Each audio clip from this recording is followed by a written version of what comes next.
How's it going, guys? Welcome to Outcasts Outside. We're out here in front of the State House, and we're standing 30 toes down.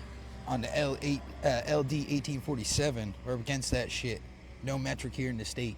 No metrics down. You ain't got Jay over there. Yeah, I got the J with the toes out, Look dude. at them, dude. Look at them, dude. We're 10 toes down, each of us, showing how much we do. People are looking at us like we're fucking crazy out here, dude. And, all these people in the suits, bro. Yeah, don't like it. Look at that. No, that guy's staring at us. Oh, dude, look at him. All right, so we're gonna catch you guys at the next interview. Yeah, let's see how it goes. Peace out. What? Oh, you're signed? Oh, I should do it because it's a stoner thing. Yeah. Hi, we're out here with Rory Farms, and how's LD1847 gonna affect you? So LD1847 would affect me. I'm small craft batch. I run about 10 strains each round of flower. That would cripple me test-wise. What is that? 5K each round if it's 500. 500 times 10, yeah. It would completely destroy my business and would make it very hard to not have options. You know, it would just be, I'd be running one strain, two strains. It would cut down on the selection of strains I was able to offer patients. So it has a lot of effect on people like myself. 100%. Well, I appreciate it, bro. And make sure you check out Rory Farms hash, dude. It's gas. Yes, sir. We're out here at the State House with the man, the myth, the legend, Frozen Acres himself, Josh. And how is LD1847 going to affect you? What's going on, guys? Yeah, we're here for the Capitol rally. You can see everyone's out here is opposing the bill. For farmers that grow a lot of different strains, it's going to increase our testing costs. We just had somebody up here saying it would be about, for her little farm, about $50,000 a year in testing, and most of the farmers we know would never be able to afford that type of cost. So that's one of the biggest things. Testing. A lot of farmers that do organics have heavy metals. I'm not sure how the farmers are going to handle all the testing and what it entails if they fail, having to pay to remediate it or shut down shop. So, I mean, obviously there's hundreds of caregivers it can affect. So we're just here to say no. That's right. Say no to LD1847. Say no. Big dogs. Hey, I'm here with Dr. Sulak, and he's one of the first doctors that helped me get my my medical card, and he's just going to give us a more insider view from the doctor's perspective. How do you think this would mess everybody up? Well, it's not hard to imagine because we see it in so many other states. What happens when the regulations squeeze the small businesses and really favor the big ones and essentially shut down the medical program, whether in practice or literally shut it down. But the making it economically unfeasible for small-scale artisanal cannabis producers, what that ends up doing is it limits the diversity in the marketplace, and it limits the capacity for personalized, individualized medicines. So right now I have a number of patients that would do fine with just switching to adult use and getting their products there. They might pay a little bit more. They might not have as great quality.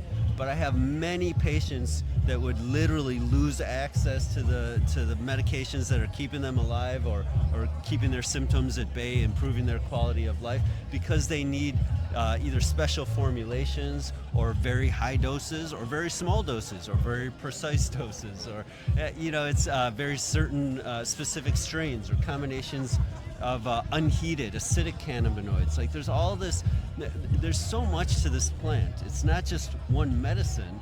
It's a treasure chest of different medicines, and we're still unlocking the secrets of it all the time. So a lot of the success that we've had here in Maine is related to our capacity to have an extremely diverse marketplace full of small businesses that are actually caring about people, that are making choices based on what's going to serve their customers, not necessarily what's going to be best for the bottom line. And those choices lead to all sorts of innovation and discovery and compassion, and that's why you feel this energy at the State House today, is because we're here for a different reason than just bottom line. We're here to actually help people, and we've done a great job of it over the last 15 years. So this LD 1847 is supposedly about protecting patients and keeping patients safe. Maybe it's about preventing diversion. It's not going to do either of those. In fact, it's going to do the exact opposite by putting the pressure on and shutting down these small businesses. I hope they don't shut down. I hope they continue to operate illegally and to serve my patients illegally. And my patients will become criminals, and these growers and medicine producers will become criminals. This is how they always used to be. We've just enjoyed the freedom over the last 15 years that's made it all legal. I hope that doesn't have to happen.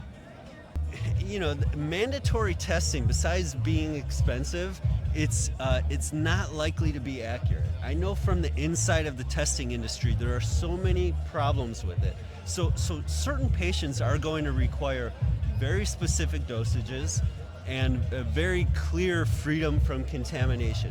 People that are medically fragile, people that are immunocompromised, like people that have, say, a severe type of epilepsy that requires a specific dosage. These people need these tightly controlled products, and those products are available. They have to have a very high level of trust with the people that are producing those products, and those producers have to have a high level of trust with the testing laboratories that's telling them, are they doing it right or are they doing it wrong? That exists right now. People can access that in this marketplace. I also know that it's not uncommon for a manufacturer to be able to take their products to a testing laboratory and say, here's what I need you to give me for a result, and they can pay for whatever results they want. They can inflate the THC, they can lie about freedom from contamination. So just because you have a lab that says that here's what it is, trust me, that stuff can be purchased and they don't even have to test it at all. They just have to print out a result, and that's happening all over the country right now. Furthermore, even if they are trying to do a good job, the testing methods are all over the place. So you have, for example, looking for contamination with microbes. First of all, most people with normal immune systems, the likelihood of them getting an infection from inhaling or ingesting a certain cannabis product is extremely low. It is possible, it's been documented, it has happened before, but extremely low if you have a normal immune system. However, right now, for testing cannabis, they're using traditional food safety methods where they take the plating, they grow out these colonies on a plate, they count the colonies, they identify in a very broad, like zoomed out view what type of organism is on there. And that's going to result, we know that results in about 10 times the number of failures than would actually be needed, that we would actually see if they were using more advanced testing methods. So these more advanced methods exist. You can look specifically at the DNA of the microbes that are on the plant, and you can tell, is this the type of Aspergillus that's going to cause a bad infection in someone, or is this the harmless type? Now, without the advanced testing, you just put that on the plate. You have no clue. You get the harmless and the pathogenic all wrapped into one. The product fails for no good reason. So there's just so many problems with the legislator getting involved in this type of in something that should be managed by the consumer, the manufacturer, the testing laboratory, by a free marketplace. There's no way that these regulations are ever going to do a better job than the free marketplace. I appreciate it. Amen. Thank you for You taking heard the it time here. and the education. Yeah. Appreciate Thank you Dr. very much Sulak. for the education. Thank you. We're out here with Arndt Kraft, the man, the myth, the legend, dude. He is a beast in the industry. And how is LD 1847 going to affect you? It's going to completely rewrite the way we do business. We run so much of our production into R&D. Because we have the liberty to do that, we get a whole separate license for R&D. That basically goes in the trash can because we can't afford it. Like it would, because the R&D is like literally 1 plant per batch, 100 plants. So multiply that by 550. That's our bill for R&D just testing if we want to sell that material, which of course we want to sell the material. It's not always the highest grade, it doesn't matter. It's always something that's the same quality. It's grown on our farm, it's still organic, it's from seed. You know, it's a good quality thing that we would like to utilize for more than just R&D, but $50,000 for testing is gonna take the wind right out of any of that. So it just totally screws us into a cookie cutter version of what we do, which is that's essentially dooming us to fail because the only reason we're here is because we put this effort into R&D and found the best plants and found the things that shine and they have the most amazing effects and every other quality that you need. So it just basically makes us into like Curaleaf, mini Curaleaf, which like why even do that? 100%. So I appreciate you.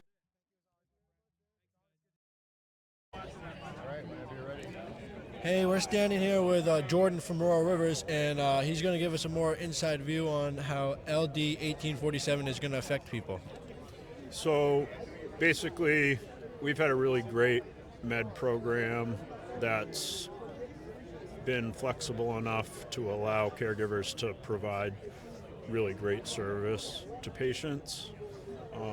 Initially, there's a lot of confidentiality and a lot more direct patient care. That's kind of been more and more made into a business model versus a service model, which is fine.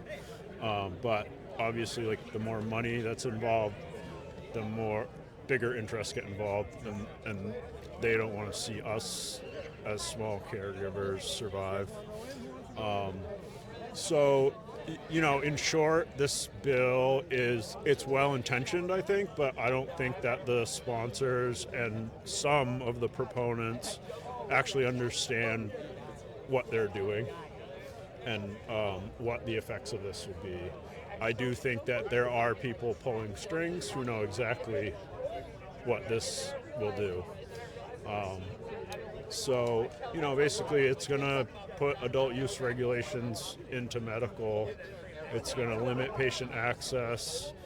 It's going to wipe hundreds of caregivers off the map. It's going to take away thousands of jobs. It's going to cost the state millions of dollars to implement at a time where everybody's short on money. It's not the time to do it. It's not the right way to do it. And, you know, we're just going to have to give it another try someday, is my opinion.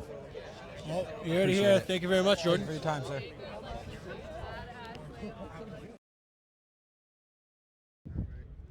Hey guys, welcome back. It's us. Josh, we're Freezing out. Our toes are cold even in the shoes. I Yeah. feel bad for Jay. His hands are red as shit. We interviewed a few people, 4 or 5 people.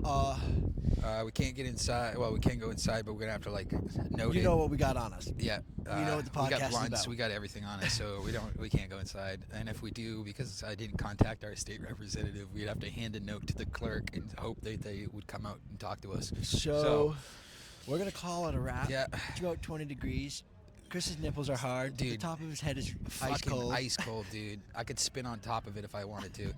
Well, that's it, guys. Wish us luck and say no to LD 1847. 47. Fuck, Dude, 47. we've been jacking this up all day, dude. Don't fuck us, dude. Vote no.